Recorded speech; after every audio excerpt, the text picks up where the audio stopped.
بسم اللہ الرحمن الرحیم۔ اللہ کے نام سے شروع جو نہایت مہربان رحم والا۔ پیام لے کے جو آئے صبح مدینے سے، مریض عشق کی لائی دوا مدینے سے۔ وہ لوگ جو امام اعظم کے علم حدیث جن بیچاروں کو سمجھ نہیں آتا، وہ بھی نا صحافتہ کو بڑی اہمیت دیتے ہیں۔ ترمذی شریف، ابن ماجہ شریف، مسلم شریف، ابو داؤد اور بخاری کی جو الٹ لگا لگا کے بیچاروں کے ہونٹ خشک ہو جاتے ہیں۔ بخاری بخاری بخاری، جو مسئلہ ہو بخاری سے نکالو، بخاری سے نکالو، بخاری سے نکالو۔ میں کہتا ہوں پہلے یہ تو بتاؤ بخاری کون تھے؟ بخاری کون تھے؟ صحافتہ میں امام ترمذی شاگرد ہیں امام مسلم اور امام بخاری کے۔ سبحان اللہ۔ یہ دونوں شاگرد ہیں امام مسلم اور امام بخاری کے۔ امام ترمذی ان دونوں کے شاگرد ہیں۔ یہ دونوں شاگرد ہیں امام احمد بن حنبل کے۔ امام احمد بن حنبل شاگرد ہیں امام شافعی کے۔ امام شافعی شاگرد ہیں امام محمد کے۔ امام محمد شاگرد ہیں امام اعظم کے۔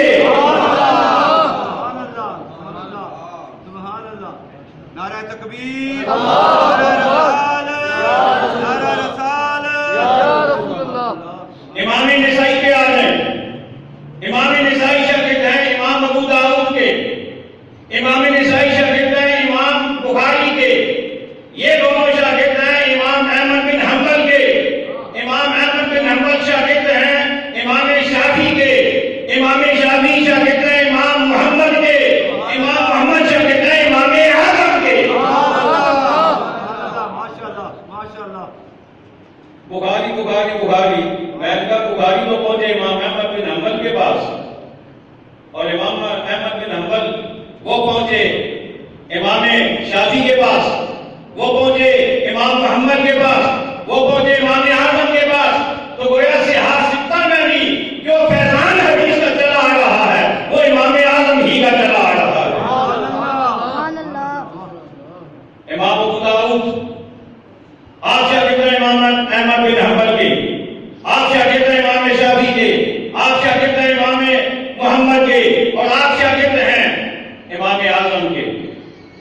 صحافتہ میں بھی اگر آئے نا حدیث جن کے بارے میں آپ کو، جن کے حدیث بانی میں آپ کو کوئی شک نہیں ہے، وہ بھی ان کا سلسلہ علم بھی، ان کا بھی شجاع علم امام اعظم کے ساتھ جا کے ملتا ہے۔ سبحان اللہ۔ فیضان ادھر سے ہی آ رہا ہے۔ اور اگلی بات بھی کہہ دوں، امام اعظم رحمۃ اللہ تعالیٰ نے وہی بیان کیا جو آپ نے امام حماد سے سیکھا۔ امام حماد نے وہی بیان کیا جو امام نخعی سے سیکھا۔ امام نخعی نے وہی بیان کیا جو آپ نے حضرت علقمہ سے سیکھا۔ حضرت علقمہ نے وہی بیان کیا جو انہوں نے عبداللہ بن مسعود سے سیکھا، اور عبداللہ بن مسعود نے وہی بیان کیا جو انہوں نے رسول اللہ سے سیکھا۔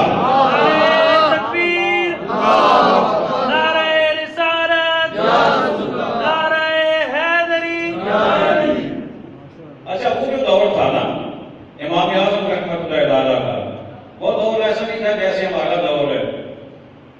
اکثریت کی بات کرتا ہوں، سب کی بات نہیں، بہت اچھے اچھے بندے بھی موجود ہیں، بڑے لائق بندے بھی موجود ہیں، اور انہی کی وجہ سے دنیا چل رہی ہے۔ لیکن میں دوسرے پیپر کی بات کر رہا ہوں۔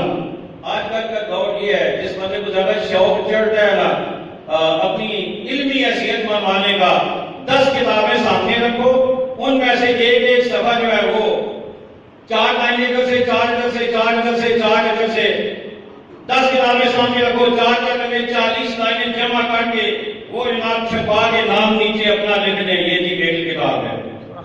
سبحان اللہ۔ یہ آج کل کا دور ہے، لیکن امام اعظم کا دور ایسا نہیں تھا۔ آپ جب پڑھاتے تھے اس وقت خود کتابیں نہیں لکھے جانے کا کتاب لکھا ہوتی، اس لیے کہ انہیں اپنے نام کی فکر نہیں تھی، مصطفیٰ کے پیغام کی فکر تھی۔ سبحان اللہ۔ انہیں اپنے نام کی فکر نہیں تھی، رسول اللہ کے پیغام کی فکر تھی۔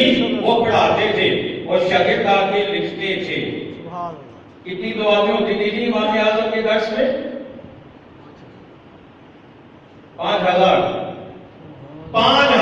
دعائیں امام اعظم کے حلقے درس میں آپ کی باتیں لکھنے کے لیے استعمال ہوتی تھی. سبحان اللہ.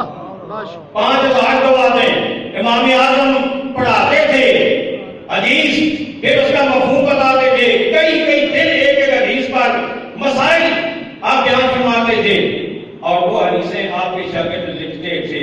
اور وہ حدیثیں جو آپ کی بتائی ہوئی تھی وہ جمع کی گئی تو ان کا نام رکھا گیا کتاب الآثار. سبحان اللہ. کتاب کیا نام رکھا گیا؟ کتاب الآثار.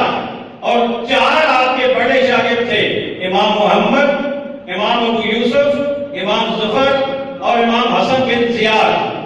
یہ 4 میرے بڑے شاگرد تھے. انہوں نے جو حدیثیں اپنی اپنی جمع کی ان سب نے الگ الگ مجموعے اپنے طور پہ تیار کیے اور 4 مجموعوں کو کتاب الآثار کا نام دیا گیا. سبحان اللہ. 4 مجموعوں کو امام محمد کا زیادہ مشہور ہوا لیکن باقیوں کے بھی وہ تھے. اب کیا ہوا اس کے بعد؟ پھر یہ ہوا کہ حدیث کی ایک قسم ہوتی ہے جسے کہتے ہیں مسند. وہ پتہ کیا ہوتی ہے؟ کسی ایک راوی کی ساری روایات کو ایک جگہ پہ اکٹھا کر دیا جائے تو اسے مسند کہتے ہیں.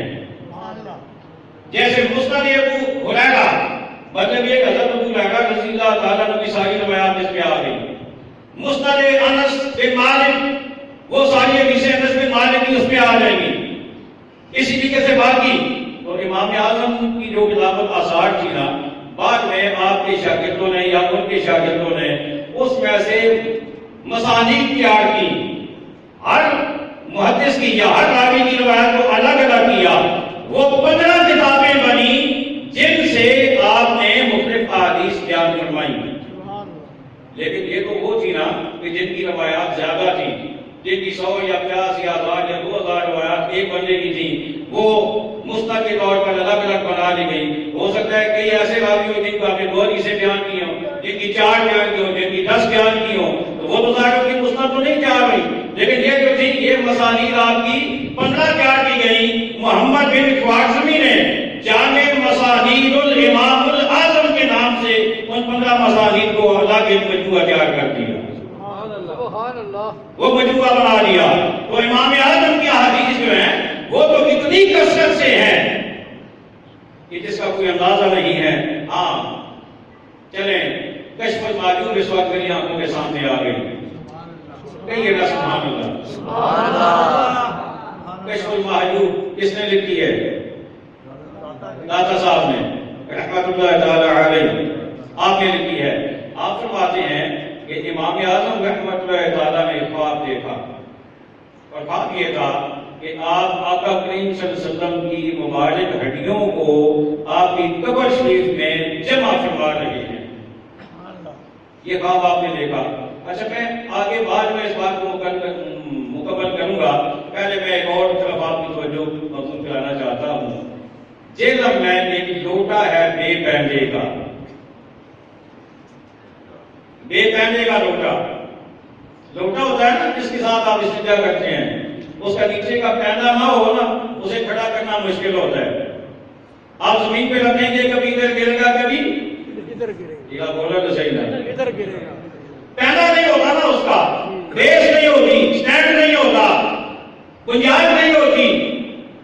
وہ کبھی ادھر گرے گا کبھی ادھر، وہ کھڑا نہیں ہو پائے گا. جیلم میں نام نہیں لیتا کیونکہ نام بہت اچھا ہے، نام نہیں لیتا، لیکن بے پیندے کا لوٹا ہے. اس نے کشف المحجوب کی یہ جو خواب ہے حضرت امام اعظم کا، یہ اس نے اپنی ایک کلپ میں بیان کیا اور بیان کر کے کہا توبہ توبہ توبہ توبہ. یہ تمہارا ذات ہے؟ اتنی بڑی گستاخی، آقا سسٹم کی ہڈیاں، کتنی گستاخی. میں کہا جنابی والا آپ کا پیندہ ہی کوئی نہیں ہے. جس لوٹے کا پیندہ نہ ہو اس کا کیا ہو سکتا ہے؟ اس کا کچھ نہیں بن سکتا. میں نے کہا مجھے یہ بتاؤ کہ آقا صلی اللہ علیہ وسلم کے سامنے حضرت ام سلمہ رضی اللہ تعالیٰ عنہ آئی تھی. آپ نے عرض کیا تھا حضور میں نے خواب دیکھا ہے آپ کے جسم مبارک کا ٹکڑا کٹ کر میری گود سبحان اللہ میں نے کہا تم تو کہو گے توبہ ام المومنین نے کتنی گستاخی کر دی. بھائی ہڈی بھی تو جسم کا حصہ ہے نا, بولیے تو صحیح نا, جی جی ہڈی بھی جسم کا حصہ ہے. اگر ہڈی کی بات کیجیے گستاخی ہے تو جسم کا کوئی حصہ کٹ کر دوسری کے گود میں ملے تو یہ بھی گستاخی ہے. لیکن ہم سمجھتے ہیں نہ وہ گستاخی ہے نہ یہ گستاخی ہے. وہ بھی اپنی جگہ پہ برحق ہے, یہ بھی برحق ہے. ہاں, جس کی بنیاد ہی کوئی نہیں ہے, جس کی بیس ہی کوئی نہیں ہے, جس کا معنی بھی کوئی نہیں ہے, اسے کہاں سے سمجھ آئے گی؟ جس کا تعلق نہ خدا سے, نہ رسول سے, نہ اولیاء سے, نہ صحابہ سے, نہ اہل بیت سے, اسے کہاں سے سمجھ آئے گی؟ حدیثیں بڑی بیان کرتا ہے. ہم مجھے بھی بعض لوگ کہتے ہیں نہیں جی وہ حدیثیں بڑی بیان کرتا ہے, بہت حدیثیں بیان کرتا ہے.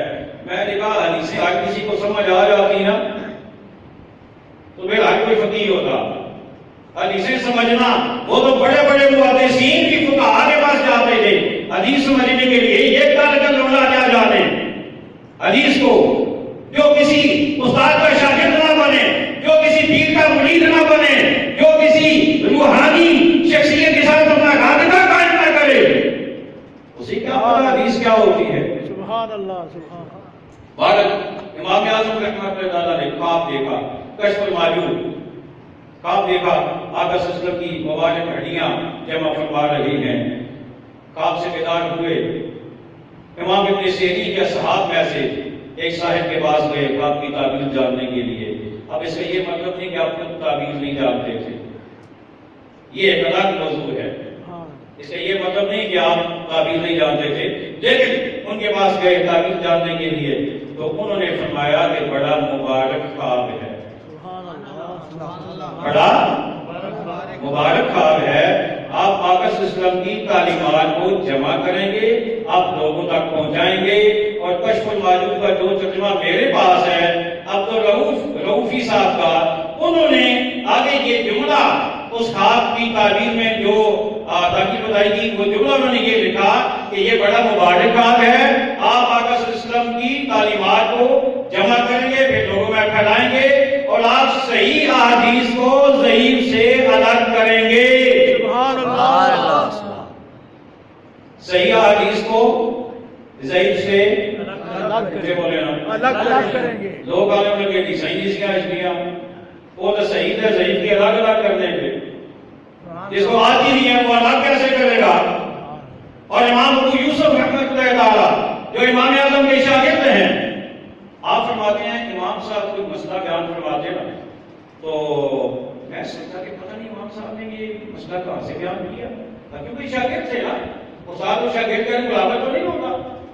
اور امام اعظم ہوئے تو آپ سوچے کہ پتہ نہیں امام صاحب نے یہ مسئلہ کہاں سے بیان کیا. پھر پوچھنے کی بھی ہمت نہ ہوتی, استاد ایک روب ہوتا ہے, دبدبا ہوتا ہے, پوچھ بھی نہ سکتے. تو آپ فرماتے ہیں کہ میں پھر کوفہ کے جو محدثین ہوتے ہیں میں ان کے پاس چلا جاتا, ان کے پاس جاتا. باقی جو فقہا ہوتے ہیں ان کے پاس چلا جاتا, اہل علم کے پاس. ان سے میں کہتا کہ میرے استاد جی نے آج یہ مسئلہ بیان کیا ہے, تو اس بارے میں یہ مسئلہ کہاں سے انہوں نے نکالا ہے مجھے پتہ نہیں ہے. تو آپ مہربانی فرمانے کا رہنمائی فرماتے ہیں ایک مسئلے کے لیے کبھی مجھے 2 حدیثیں مل جاتی, کبھی 3 مل جاتی, کبھی 2 کبھی 3. مطلب کیا کہ امام اعظم جو مسئلہ بیان فرما دے یا قرآن سے ہوتا یا حدیث سے, مجھے بولیے نا حدیث سے ہوتا تھا. اچھا 2-3 حدیثیں مل جاتی, کبھی 2 کبھی 3. آپ فرماتے ہیں میں واپس آتا, میں استاد جی سے کہتا استاد جی آپ نے جو مسئلہ بیان فرمایا تھا نا مجھے سمجھ نہیں آئی تھی, میں پھر باہر چلا گیا, میں نے فلاں سے پوچھا,